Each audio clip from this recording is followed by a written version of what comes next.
Welcome back, Devils fans and NHL fans at large. It is your host, Ace, here looking for your help desperately to right a wrong. That wrong is the fact that Alexander Mogilny is still not in the Hockey Hall of Fame. It is a head scratcher. It has been one for years. And with the selection committee soon, in about a week and a half or so, to release the inductees for the 2024 class, I must deep dive into the situation and show you all why I believe Alexander Mogilny firmly belongs in the Hockey Hall of Fame. I am here to start the movement to hopefully get Alex in. I mean, it's beyond crazy. Everyone I talk to, fans, players, no one understands it. And so I just want to present the case once again. There's been countless articles about this over the years, but I'm trying to provide a very clear view into what's going on here, and hopefully we could get Alex in. So we just start off here. Alexander Mogilny spent 16 years in the league with Buffalo, Vancouver, the Devils, and Toronto. He was the 89th overall pick in the 1988 draft. Finished his career with 990 games played, 473 goals, 559 assists for 1,032 points, and he won a cup in 2000 with my beloved New Jersey Devils. Everyone knows in the 90s, Alexander Mogilny was a huge name, superstar player, complete sniper, could change a game in a flash, and he belongs in the Hall. And so let's just take a deep dive now into some of the reasons why I believe, and many others do, that Alex Mogilny belongs in the Hall of Fame. First, we start off early in his career. He was the first to defect from Russia. Now, for those of you that are not familiar with the story, in the late 80s, Alexander Mogilny was a superstar player for the USSR junior team, wanted to come over to the NHL. And this just wasn't as easy as signing some papers and jumping on a plane. This is the Soviet Union. They weren't allowing that. And essentially, Alexander Mogilny, his life and his family's life was in jeopardy when he was trying to defect to come to America to play in the NHL.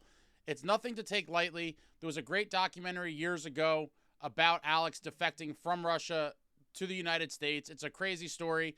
I will put the link in the comments for you to watch. It's 100% worth checking out. But he was the first to defect from Russia. Huge deal at the time. And he paved the way for a lot of the Russian greats down the line, like, Alexander Ovechkin, Gino Malkin. Tons of these guys may never have been able to come over here if it wasn't for Alex becoming the first person to defect. It's a huge, huge thing in hockey history in and of itself that should not be forgotten. And then we get to, he is one of the only 30 players in hockey history to be part of the Triple Gold Club. For those of you that are not familiar with what the Triple Gold Club is, that is winning the three most cherished things in the hockey world, and that is a Stanley Cup, an Olympic gold medal, and a World Championship medal. Alex has won all three of those, and technically he would be in the what I would call the Quadruple Gold Club, because on top of the Cup, Olympic gold medal, and World Championship medal, he also won at the World Juniors. And so he really is in the Quadruple Gold Club.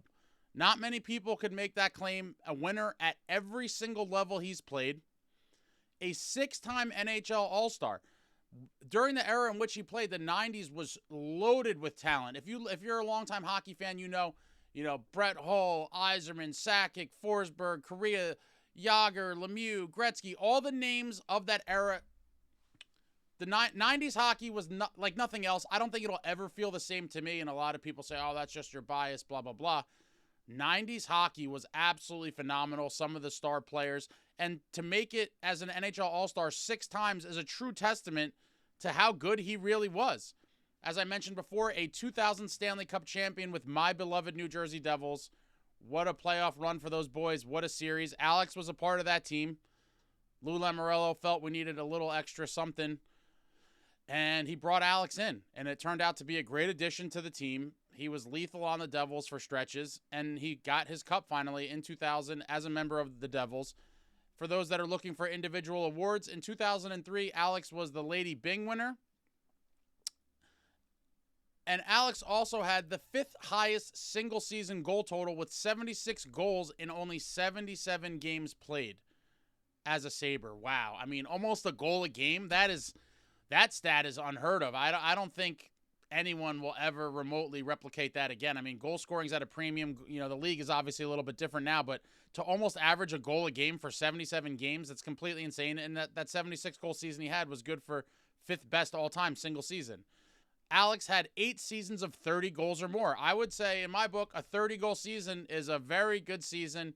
He did it 8 times in his career, and it's not easy. And again, he was playing in an era where I believe the goalies were much better than they are today. That's a topic for a whole nother time. But he was going up against the greats. Martin Brodeur, Dominic Hasek, Patrick Roy, Eddie Belfour, Curtis Joseph, et cetera, et cetera. There was tons of great goalies in the league then, and he was going out there and piling up goals. 8 seasons of 30 goals or more. And then when you look at the total here of his career, he had 1,032 points in 990 games played for an average of 1.04 points per game, over a point per game for his career. And that 1.04 points per game is good for 50th all-time in the history of the NHL. I mean, what are we still talking about here, folks? Look at the resume. I mean, my God, what more did this guy have to do for you to finally put him in the Hall of Fame? And I understand, you know, he might not be the first ballot immediate selection. I could live with that. That's fine. I'm not saying he needed to be a first ballot Hall of Famer.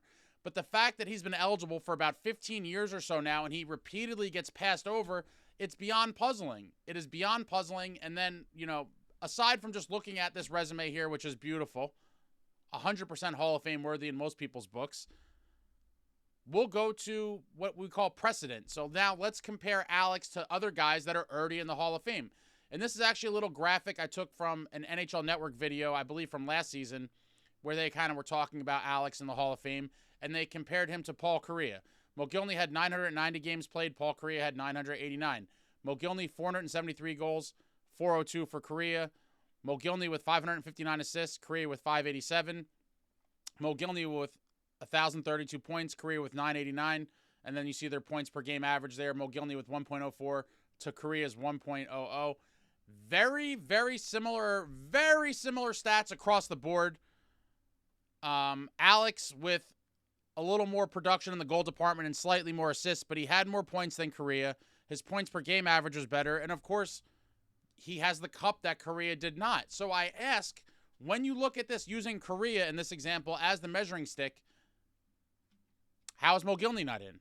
He has more points, a better point per game average, and the cup, which Kariya does not. And so when you use just this one example, and we're going to show more, but just this one example of Mogilny versus Kariya, it makes people believe that there's a Canadian bias or something going on with the committee, because when you look at everything equally in this scenario, it's pretty glaring that, you know, with all due respect to Paul Kariya, Alexander Mogilny had the better career. There's no way you could tell me he didn't.